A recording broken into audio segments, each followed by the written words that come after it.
It was in one of the galleries of St. Peter's Mount, at about 500 paces from the main entry and at 90 feet below the surface, that the quarrymen exposed part of the skull of a large animal embedded in the stone.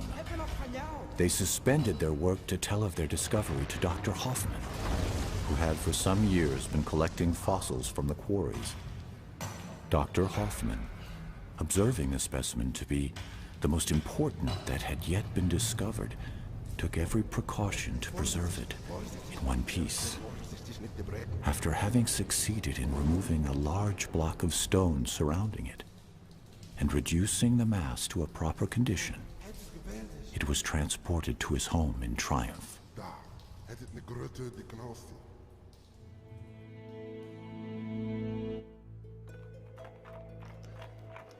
25 years later, after the occupation of Maastricht by the French Revolutionary Army, the famous fossil shows up one cold winter night at the National Museum of Natural History in Paris.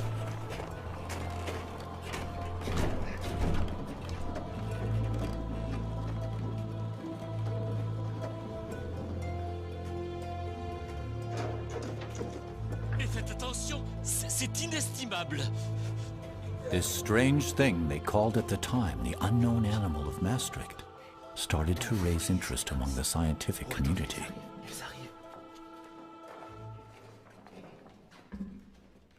Allons, allons. Encore un effort. Sur la table. En douceur. Allez, messieurs, ouvrez-moi cette caisse. Oui, oui, c'est cela, ouvrez la caisse. Mais faites très, très attention. Messieurs, en même temps.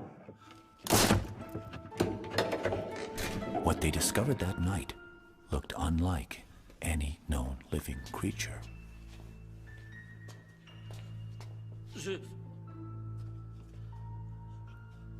Some thought it was a crocodile. Je crois que c'est un Others crocodile.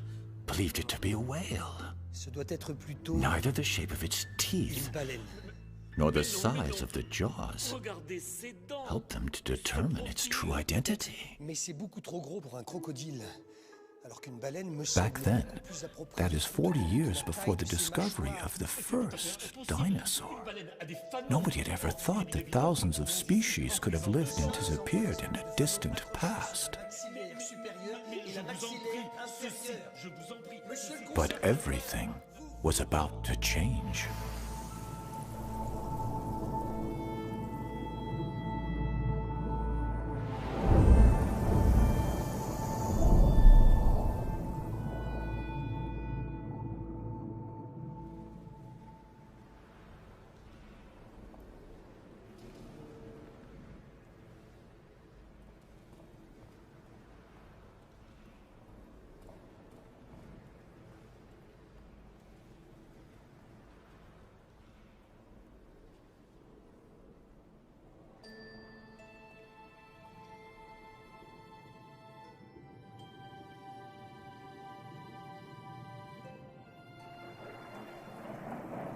I'm sure marine dinosaurs still exist.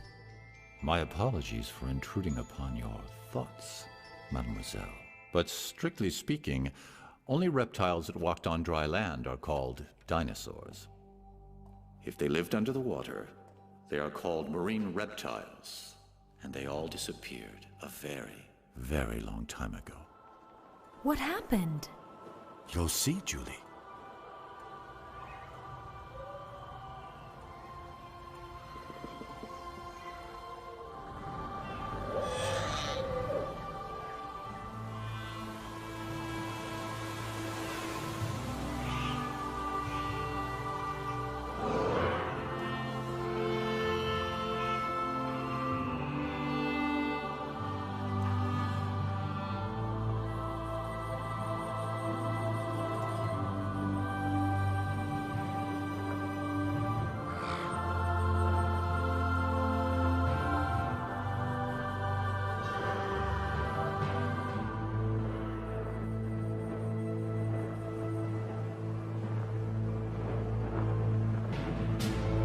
65 million years ago, reptiles ruled the world. On land, in the air,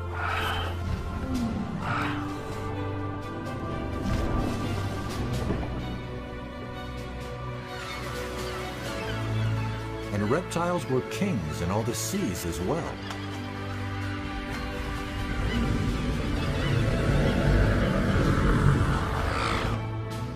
But then came a great cataclysm from outer space. An asteroid 12 miles in diameter struck the Earth. This asteroid's massive impact unleashed the power of more than 100 atomic bombs. The sky went dark, and the Earth's climate changed drastically. 70% of all life on the planet perished. And with the end of the dinosaurs, it was also the end of the reign of the reptile in the sea world. And when did you say that happened? 65 million years ago. So then humans came right after that? Humans will come a little later. How much later? 65 million years. You're kidding. Modern humans like you and I only appeared barely 200,000 years ago. In comparison to the age of the Earth, that's a blink of the eye. 200,000 years? An instant in geological time. Somewhat difficult to comprehend, is it not? Comparing thousands and millions and even billions of years. Don't you agree? Then follow me, Julie. And when you want to stop time, say stop. Stop? All right then, forward to the past.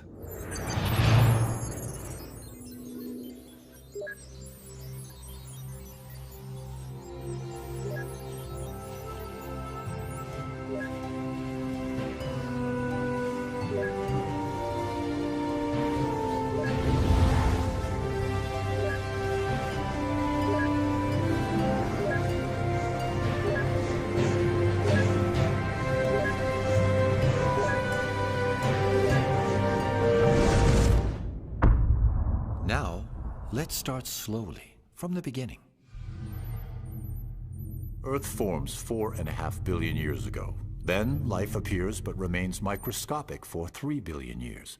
In this time spiral, only the last turn interests us. That leads to our time.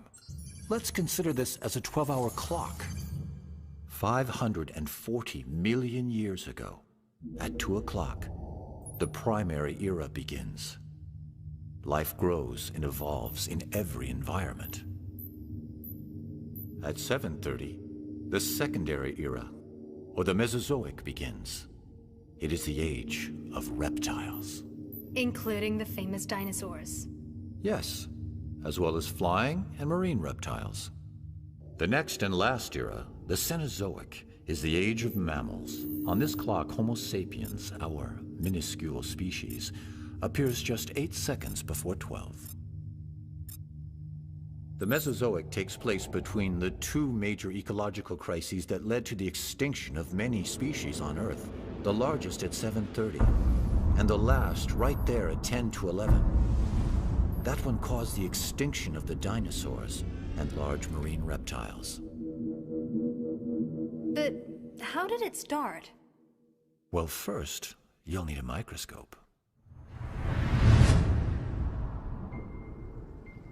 Life on Earth starts in the water as bacteria 3.5 billion years ago. Slowly, this microlife evolves. Then, 650 million years ago, life becomes visible to the naked eye, soft-bodied organisms. The following 400 million years bring with them an explosion of life. New morphological forms appear, reaching considerable sizes.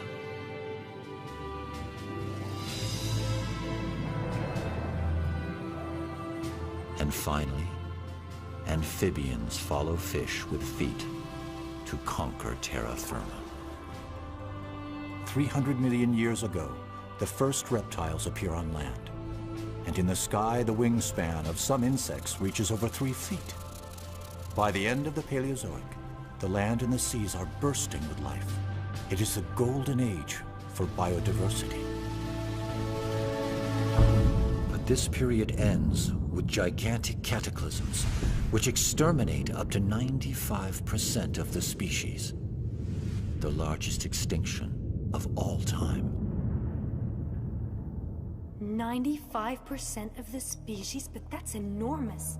Nothing much must have remained after that. You're right, my dear. And most of the world's great predators have disappeared.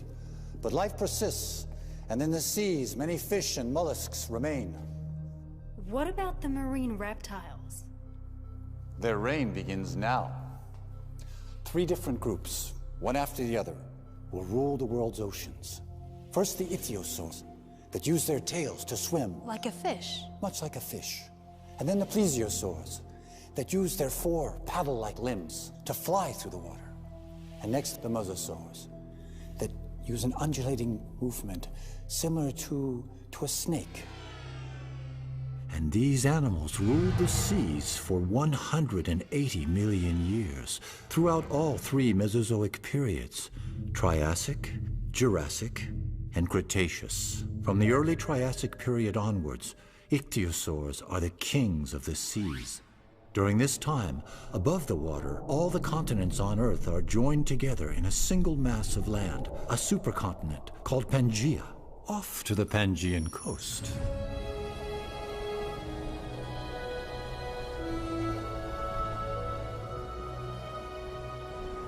Switzerland? Yes. At this time, most of Europe is underwater, a shallow and warm sea.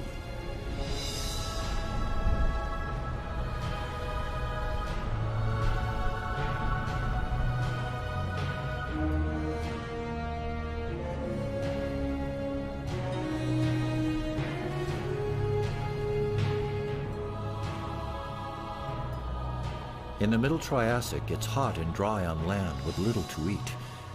In the sea, life flourishes again. Several reptile species have returned to the marine environment, thriving on the plentiful food supply.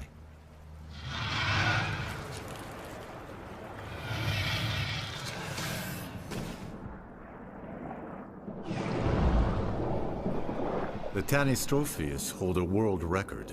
In proportion to their bodies, they have the longest necks ever recorded. With his flat teeth, this placodont mostly eats seashells and mollusks.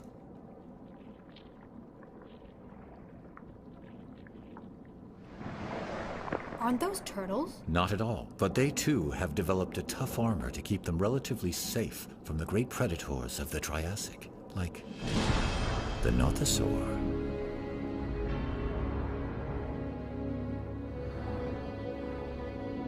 Over 13 feet long. Very dangerous, and an excellent swimmer. But it is no chance of catching up with a Mixosaurus. It looks like a dolphin. Except it's a reptile. Like marine mammals today, it too must come to the surface to breathe. It belongs to the large group of ichthyosaurs, which will rule the seas for some 150 million years.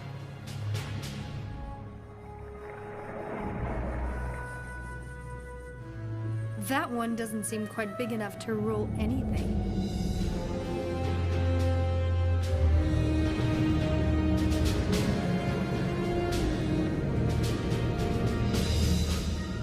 There are also some very large ichthyosaurs, some measuring up to 75 feet long and weighing 50 tons, like the Shawnosaurus, the biggest of them all.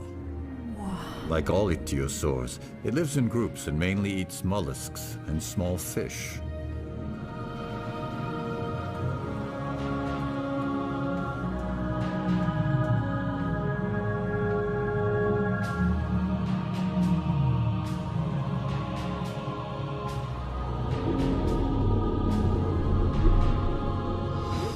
Like dolphins and whales. That's right. They are even born in a similar manner. What do you mean?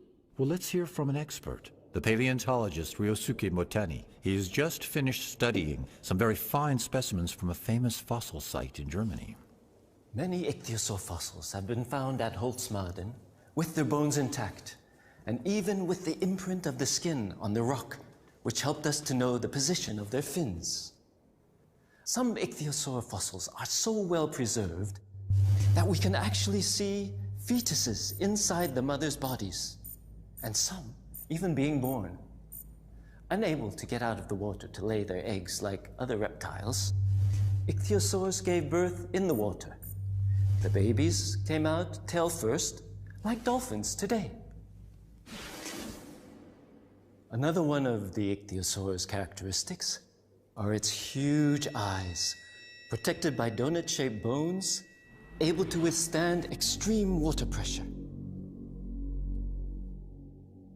A Jurassic ichthyosaur, the Ophthalmosaurus, stands out in the animal kingdom as having the largest eyes in proportion to its body.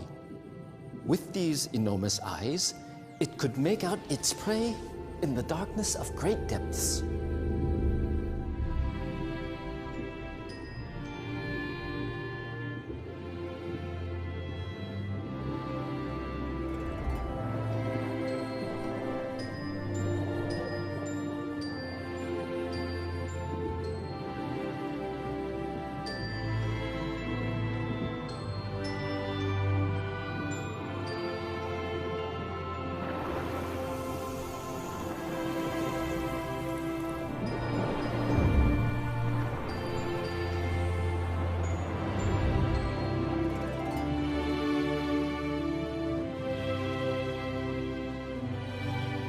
Strangely enough, the ichthyosaurs became extinct in the middle of the Cretaceous, despite their amazing adaptation to sea life.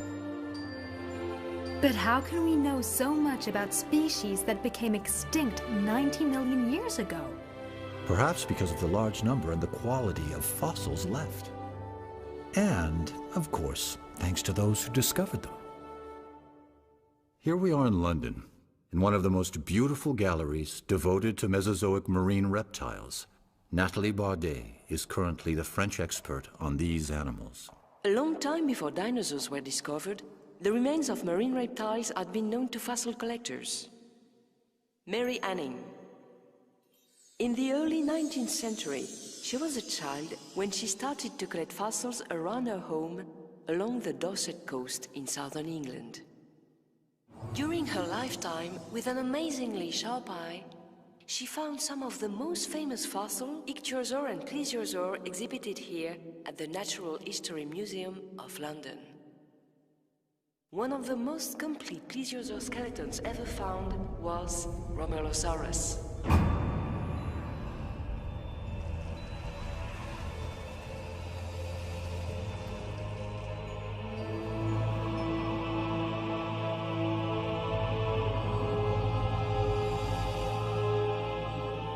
This early Jurassic predator was a powerful swimmer.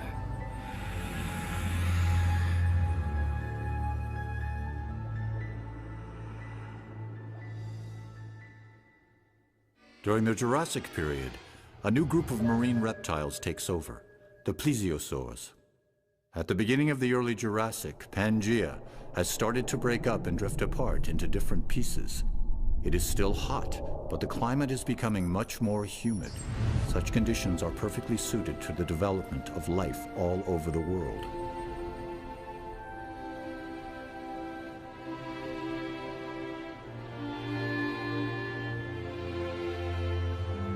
Now, this sure seems more pleasant than the Triassic did. The Jurassic is considered the golden age of dinosaurs, isn't it? In fact, it's the golden age of life in general, and even much more so for the reptiles. Be they earth, flying, or marine reptiles. With their 4 strong paddles, plesiosaurs soon become the new kings of the seas. The first dinosaur to be named is Megalosaurus, which means great lizard in Latin. A well-deserved name for a 30-foot-long carnivore with a huge appetite. Mollusks like ammonites and belemnites experience an unprecedented growth and are on the menu of most marine predators.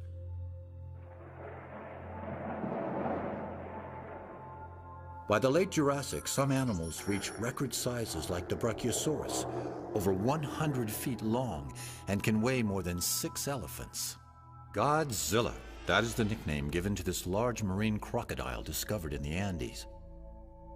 With large bony plates on its back, the Stegosaurus, a 3-ton plant eater, is a contemporary of the very first birds. At the end of the Jurassic period, as the continents continue to drift, new oceans appear, and new plesiosaur species rule the deep.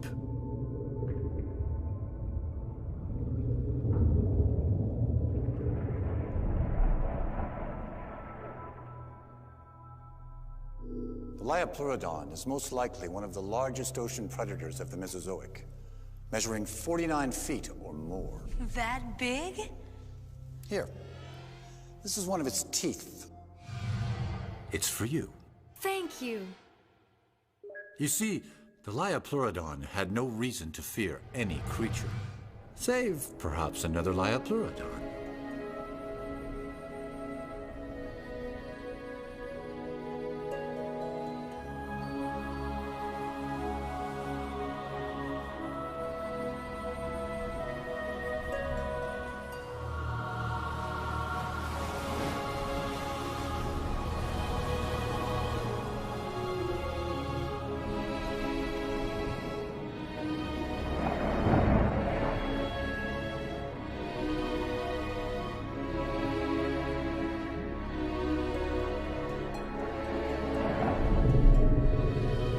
Here is a pair of Liopleurodon.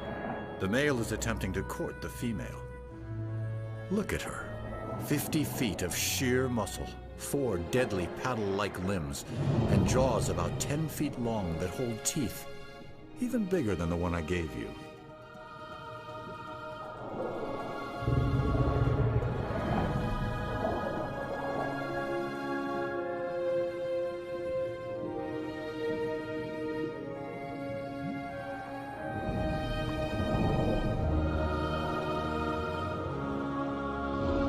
During this process, the male makes himself extremely vulnerable to the female.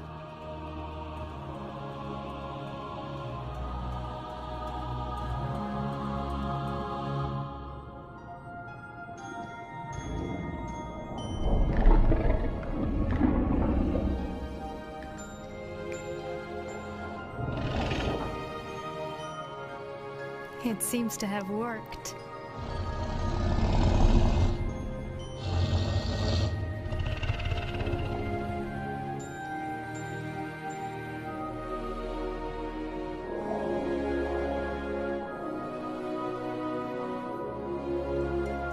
Now that she's chosen him as her partner, the pair needs to head to the safer coastal waters to reproduce.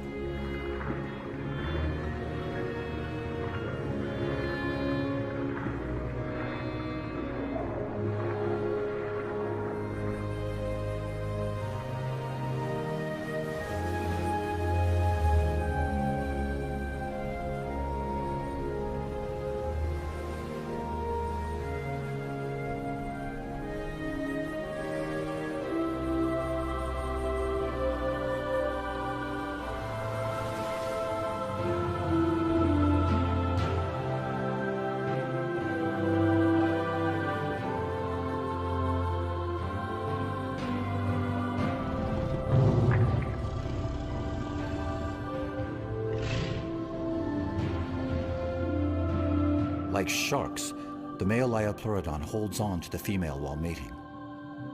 Their young will be born in a few months.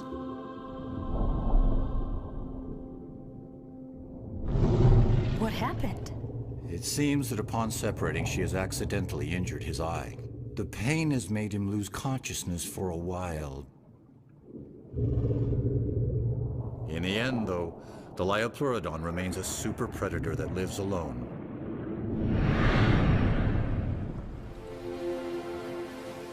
At the end of the Jurassic era, its territory spanned from Europe to South America. Here we are with Zulma Gasparini, who discovered the marine crocodile nicknamed Godzilla in the Andes.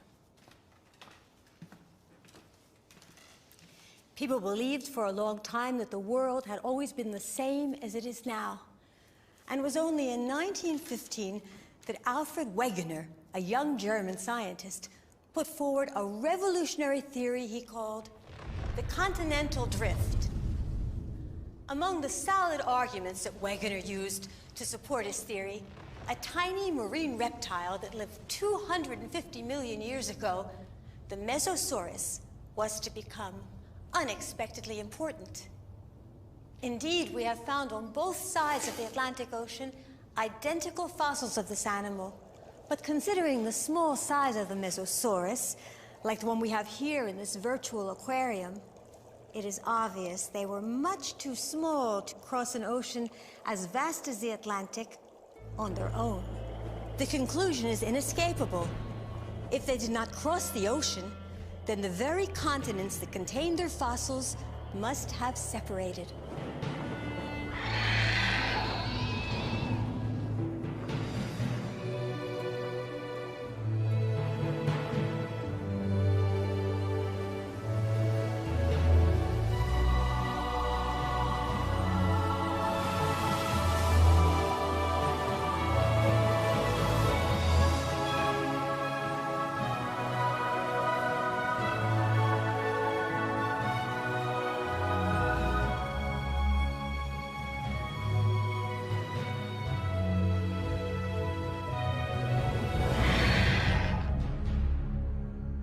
The Jurassic was the age of giant animals. The Lidsicthys is approximately 100 feet long, probably the largest fish of all time.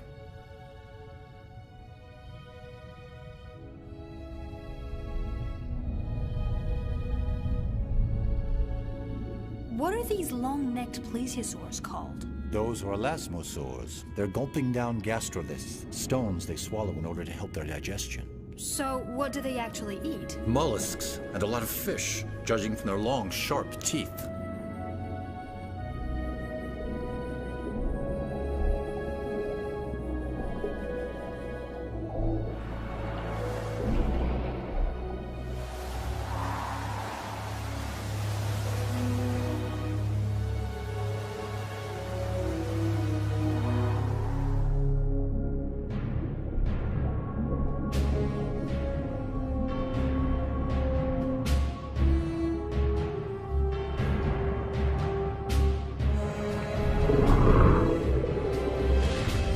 I believe that's the male Liopleurodon that was wounded some time back. Oh yes. With one eye missing, it's not easy.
From the deep bite marks on elasmosaur bones made by larger relatives, it would appear that other Liopleurodon were luckier.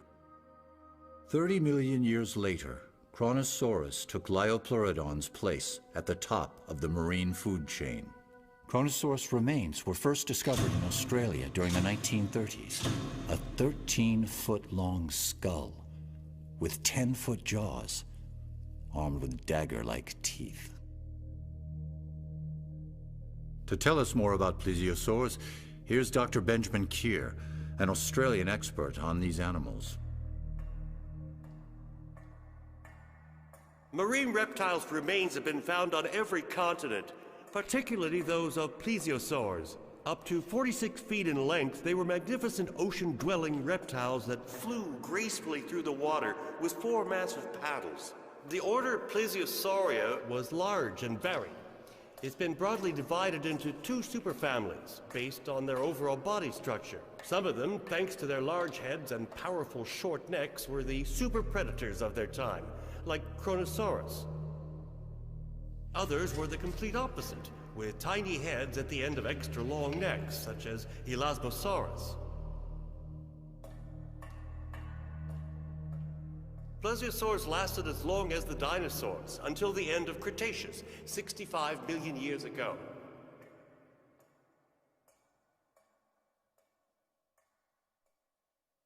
The late Cretaceous is the very last period of the Mesozoic era, and it is the age of mosasaurs. The land masses of the Earth have nearly reached their present positions. The interior seas of the Americas retreat, but Europe is still partly covered by shallow waters.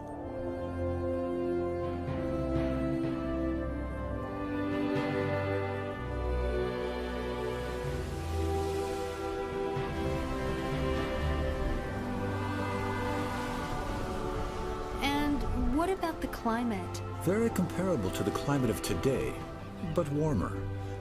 A beautiful day for a dip in the Cretaceous Ocean, don't you think?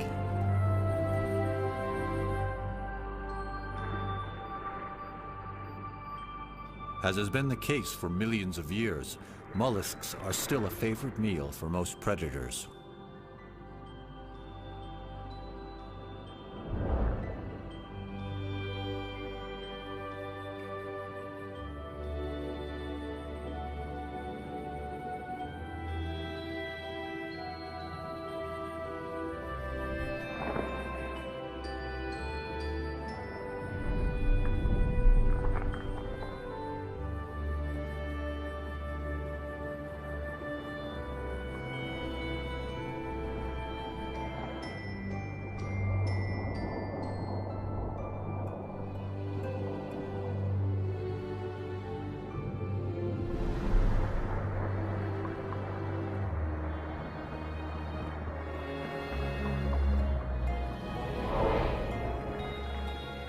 So the plesiosaurs are still around in the Cretaceous? Indeed, there are some, but they are no longer at the top of the ocean's food chain, a place now disputed by the 2 greatest predators of this era. In this corner, the largest fish of the Cretaceous, a 23-foot-long shark. And in this corner, the most powerful marine reptile, the prognathodon, a 40-foot mosasaur. It looks just like a great white of today. Indeed, just larger.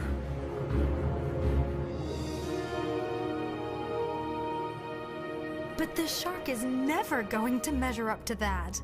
We can't be too sure. You see, it has a distinct edge over its opponent.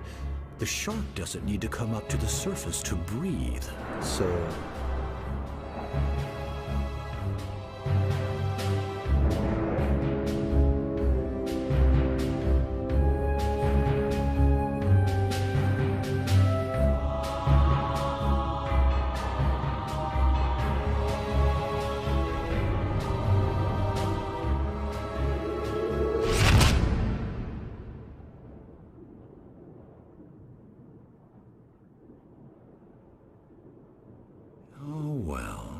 I told you the mosasaur was going to win.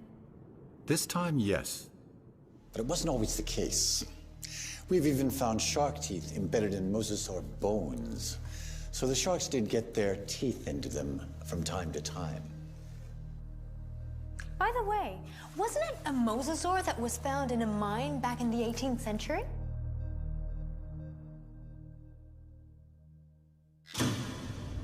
Here we are, very close to the mine where the famous unknown animal of Maastricht was found around 1770. Like all paleontologists, Olivier Riepel knows this story very well.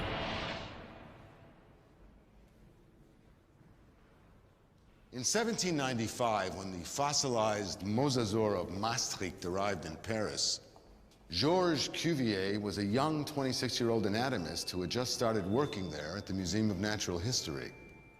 This skull was the first great fossil ever to be thoroughly studied by scientists who found it quite difficult to classify this creature. But it was Georges Cuvier who would provide the solution based on comparative anatomy. The reptile from the Meuse River, the mosasaur, was a giant sea lizard, a close relative of the monitor lizards. But this species became completely extinct before the dawn of time. And so, the mosasaur helped to support Cuvier's hypothesis that several universal cataclysms occurred on Earth in the distant past. And thanks in part to this large animal, Georges Cuvier is recognized today as the father of paleontology.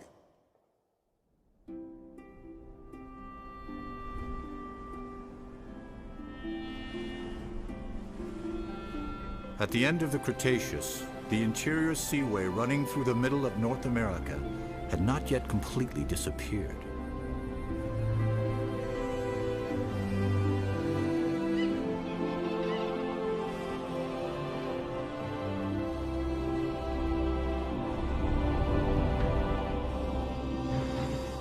So there are sharks on the other side of the Atlantic as well. In addition to marine reptiles, they are found in all the oceans. Contrary to dinosaurs, marine animals don't have any borders.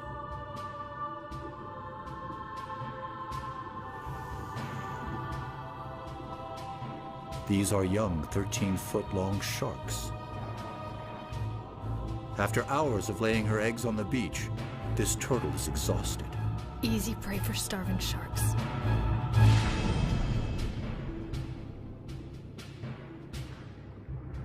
Ah, but they are not alone. A mosasaur.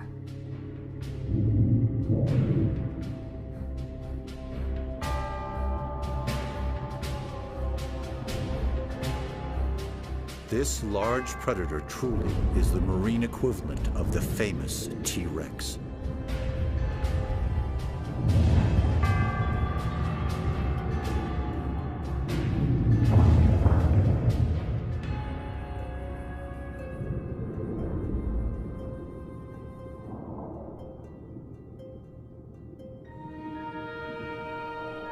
The mosasaur will become the last ruler of the ancient seas.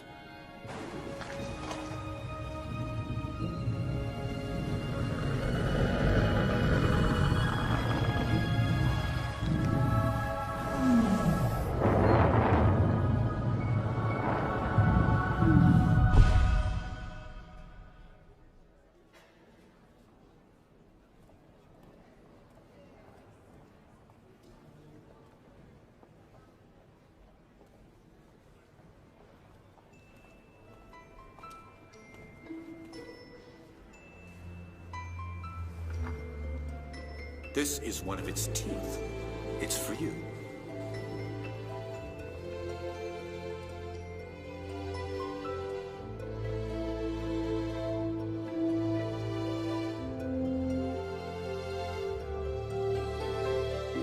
Without fossils, no one would have ever dreamed that there were successive epochs in the formation of the Earth.